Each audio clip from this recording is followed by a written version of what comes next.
ഒരു വിഷമം വരുമ്പോഴത്തേക്ക് നമ്മൾ വല്ലാതെ നമ്മൾ അപ്സെറ്റായി പോകാറുണ്ട്.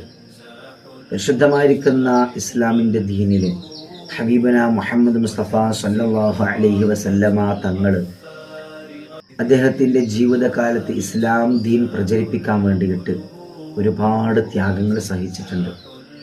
തൻ്റെ ഉമ്മാൻ്റെ നാട്ടിൽ ചെന്നപ്പോൾ വരെ തന്നെ കല്ലെറിയപ്പെട്ടതായിരിക്കുന്ന അവസ്ഥ പോലും ഹബീബന മുഹമ്മദ് മുസ്തഫ സല്ലല്ലാഹു അലൈഹി വസല്ലമ തങ്ങൾക്കുണ്ടായിട്ടുണ്ട്. ഒരിക്കൽ ജിബ്രീൽ അലൈഹി വസ്സലാത്തു വസ്സലാം വന്നുകൊണ്ട് ചോദിക്കുകയാണ്, നബിയെ, ഒരു വാക്ക് പറ നബിയെ, ഈ ജനതയെ മുഴുവൻ ഞാൻ ഇല്ലാതാക്കിക്കൊള്ളാം. അപ്പോൾ നബി സല്ലല്ലാഹു അലൈഹി വസല്ലമ തങ്ങൾ പറഞ്ഞു, ജിബ്രീലെ, അവരുടെ തലമുറയിൽപ്പെട്ട ഒരാളെങ്കിലും ഇസ്ലാം ദീനിലേക്ക് വന്നാലോ?